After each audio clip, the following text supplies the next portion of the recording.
या बाजूला गटारमध्ये आहे ती माझ्या घरासमोर. जरा लक्ष द्या. काय करायचं? लक्ष द्यायचं म्हणजे काय करायचं? लक्ष द्या, तोडून टाका ती. तोडून टाका, ठेवू नका ती. गटारावर आहे, मेन गटारावर आहे. गटार तोडून टाकायचं का काय? ती टपरी तोडून टाका. टपरी? हा.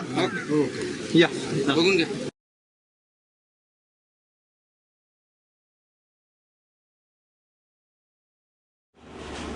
अशाच धडाकेबाज कारवाईमुळे सध्या नवी मुंबईत तुकाराम मुंडेंचा जलवा आहे.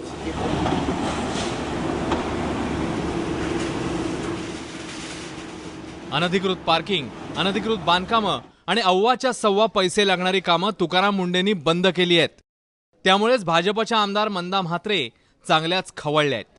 लोकप्रतिनिधींना जुमानण्यास नकार देणाऱ्या मुंडेंविरोधात त्यांनी सर्व पक्षीयांची मोड बांधली आहे आणि सोमवारी नवी मुंबई बंदची हाक दिली आहे. आजच्या डेटला जे अनधिकृत बांधकाम चालू आहेत ते जे ऑलरेडी ऑक्युपाय 2013च्या अगोदरचे आहे त्याच्याबद्दल नाही बोलत आहे मी त्याच्यामध्ये, कारण त्याचे पॉलिसी लेवल डिसिजन होतोय त्याच्यामुळे त्याला मी हात लावत नाही सध्या पुरता. परंतु सध्या जे बांधकाम चालू आहेत ते पाडावे लागतील, ते होऊ दिले जाणार नाहीत. कोर्टाचे आदेश आहेत, त्याच्यामुळे आपण ते कॉम्प्रोमाइज करू शकत नाही. मी असं म्हटलेलं आहे की जिथे चुकीचं काम जर होत असेल किंवा जर आयुक्तांना हे माहिती नसेल आणि आयुक्त जर माहिती असून सुद्धा जर कारवाई करत असतील तर आम्हाला अविश्वासाचा ठराव आणावा लागेल. एकट्या मंदा म्हात्रेच नव्हे तर सत्ताधारी राष्ट्रवादी काँग्रेस आणि काँग्रेसवालेही मुंडेंवर नाराज आहेत. कारण राष्ट्रवादीने मोरबे धरणाजवळ 163 कोटींचा सोलर प्रोजेक्ट उभारण्याची तयारी केली. शिवाय देखभालीसाठी पुढच्या 25 वर्षांचा खर्च 125 कोटी रुपयांवर जाणार होता. सोलार प्रकल्पातून तयार होणाऱ्या विजेचा प्रति युनिट खर्च 8 रुपये 50 पैसे इतका होता, जो परवडत नसल्यानं तुकाराम मुंडेंनी हा प्रकल्पच रद्द केला. पालिकेने 19 कोटी खर्चून आंबेडकर भवनाच्या डोमवर मार्बल बसवण्याची घोषणा केली. मात्र मुंडेंनी IIT कडून अहवाल मागवला, ज्यात मार्बल टाईल्स बसवता येणार नसल्याचं स्पष्ट झालं. ते टेंडरही तुकाराम मुंडेंनी रद्द केलं. तसंच ठाणे, बेलापूर आणि पाम बीच मार्गावर अत्याधुनिक अँब्युलन्स ठेवण्यात येणार होत्या, ज्याचा 5 वर्षाचा खर्च जवळपास 18 कोटी रुपयांच्या घरात होता. मात्र हा प्रकल्प व्यवहार्य नसल्याचं सांगत मुंडेंनी तो रद्द केला. त्यामुळे राष्ट्रवादीचा तिळपापड झालाय. नाही, आयुक्तांच्या विरोधामध्ये अविश्वास ठराव आणणे हा एकच मार्ग नाही ना.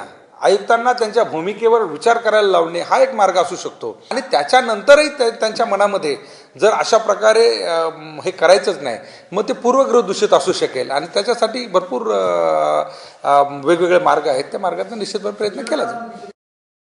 मंदा म्हात्रेंनी बंद पुकारण्याआधी ना मुख्यमंत्र्यांशी चर्चा केली आहे ना भाजप नेत्यांची. त्यामुळे राष्ट्रवादी सोबतची त्यांची युती मुख्यमंत्र्यांना रुचणार का, हा प्रश्न आहे. बंद कुणी करावा का नाही करू हा त्यांचा इश्यू आहे. फक्त इश्यू आहे की जे काही प्रश्न आहेत त्याच्यामध्ये योग्य प्रकारे नियमानुसार कारवाई होईल. ती कारवाई जी चालू आहे त्याप्रमाणेच होईल. जर कुणी इलिगल ॲक्टिव्हिटी करत असेल आणि त्या बंद करण्यासाठी बंद जर करत असेल तर ते होणार नाही. रूल ऑफ लॉ नावाची गोष्ट असते, त्या रूल ऑफ लॉनुसार कारवाई होईल. मागच्या सत्ताधाऱ्यांनी 20 वर्षामध्ये ज्या नवी मुंबई महानगरपालिकेचा बट्ट्या बोळ केलाय, आता ह्या पद्धतीने आयुक्तांनी विकासाच्या दृष्टिकोनातून जर काही चांगलं कामं केलं तर आम्ही त्यांच्या बरोबर. हे काल पण सांगितलं, आज पण आम्ही सांगितलेलं आहे. सोलापुरात धडाकेबाज काम केल्यानं तुकाराम मुंडे प्रसिद्धीच्या झोतात आले. त्यात ते मुख्यमंत्र्यांच्या मर्जीतले आहेत. त्यामुळेच मुंडेंवर मिशन नवी मुंबई सोपवल्याची चर्चा आहे. आता भाजपच्याच आमदारांनी त्यात खोडा घातल्यानं मुख्यमंत्र्यांची गोची होणार हे स्पष्ट आहे. त्यामुळे मुंडेंना मोकळा हात मिळणार की प्रवीण गेडाम, अश्विनी जोशींप्रमाणे त्यांचीही नाकाबंदी होणार हे बघावं लागेल. विनायक पाटील, ABP माझा, नवी मुंबई.